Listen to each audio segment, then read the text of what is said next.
Hello, our group is formed by Keith Jing, Juan David Marin, and Simon Staples. The topic and the principle of the United Nations for Global Impact we have chosen is anti-corruption. In Colombia, this is a very drastic subject that we have been trying to combat for centuries. Our government is so corrupt that even the presidents and the high congressmen are the principal actors of this important problematic, as also involving the private sector and society, going from bribery, extortion, abusing their power to get millionaire contracts, accusing other parties so they can clean their hands, and having elusive salaries.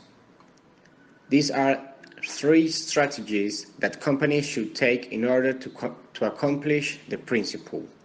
First, education programs. This is the base to start a transparent acting in companies, implementing and training all the personnel in the private sector, showing and explaining them the true values and factors that permit human beings act with transparency, having culture with the purpose of never violate the integrity of persons so society can see what is moral and immoral, putting in practice these subjects in their livings, from home when they interact with others and in their labor zone. Like that, they can commit with some part of the Sustainable Development Goals. 2. Measures against lobbying. Establish norms that can punish legally and monetarily all the groups that exert pressure in the private sector, with the purpose of protecting their own interests and do not interfere improperly with the decisions of the state. 3. A decree. An act that obligates all the persons of the private sector that has in their possession and administrate public resources. They must publish all the information about outgoings of the money. Also declare annually the statements of buyings, incomes and taxes that are involved with these funds.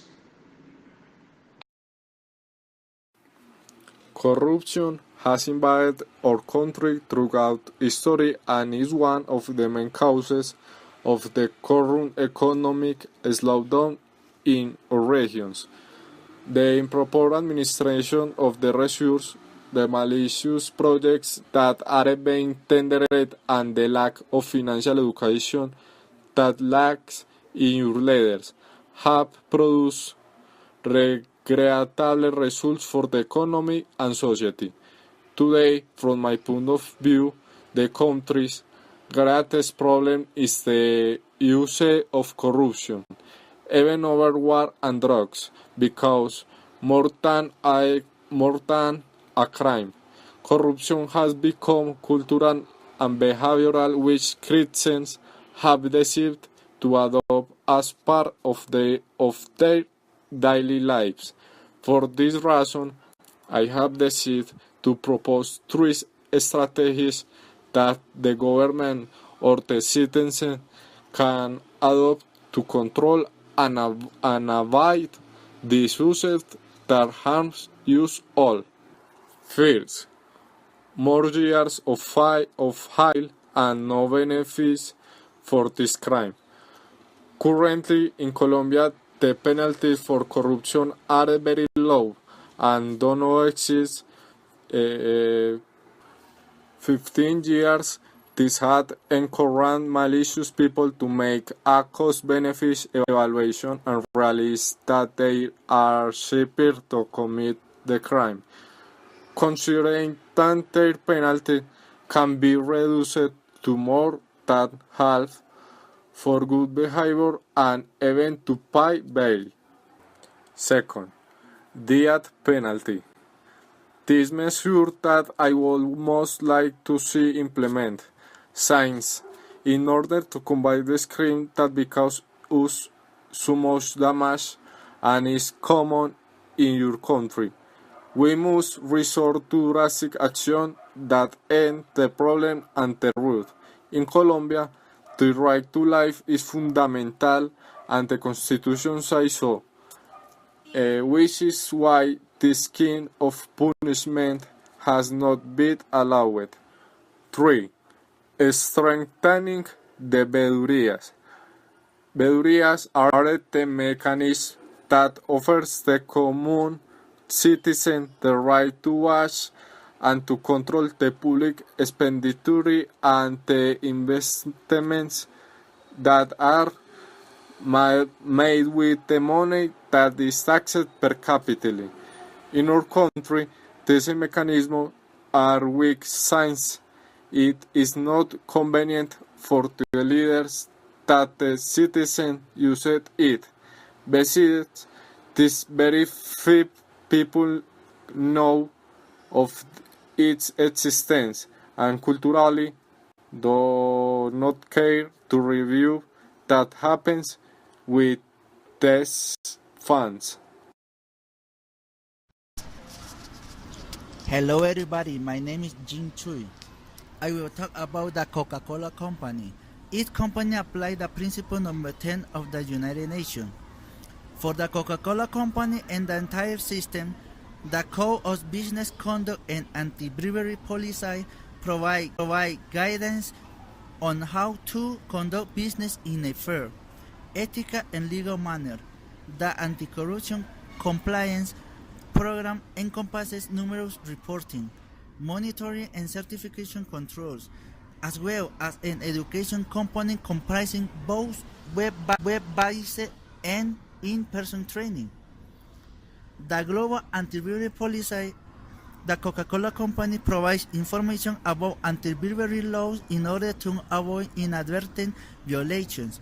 To protect the companies, each have to understand and appreciate the importance of this policy by complying with it in daily work. So in 2016, have modified the ethical conduct training program to reflect the update of this policy. Coca-Cola Company do an assessment and audit the business to raise overall consensus, annually review practice at high-risk operational units for compliance with the anti-bribery policy, and engage periodically independent third parties to identify if the company functioning perfectly and recognize best practice that can implement in the company. This company efforts to root out corruption in partnership with governments whenever possible. In December 2013, the Coca-Cola Company was the first company to sign a Memorandum of Understanding (MOU) with the Anti-Corruption Unit of the Cambodian government.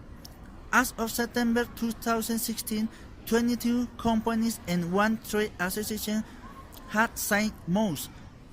The hope is that this opportunity to politically show commitment to ethical business practice will gain momentum. The commitment it helps to build trust with stakeholders in Cambodia and provides clear direction to workforce in the country. As a result, the Coca-Cola Company was named the best group trader by the General Department of Customs and Excise of Cambodia. As a signatory to the United Nations Global Compact, are actively engaged with other companies and non-governmental organizations in the fight against corruption. In December 2007, became a signatory to the World Economic Forum Partnering Against Corruption initiative. Coca-Cola Company is the first food and beverage company to join approximately 140 other multinational companies in the private sector fight against corruption. In conclusion, the company who practice the anti-corruption system, they are having a good ethical and conscience to doing business with other companies and non-governmental organizations, and it can identify who are doing the right thing or who's not. The disadvantage of the anti-corruption system is the increment of his ongoing to implement that. Thank you.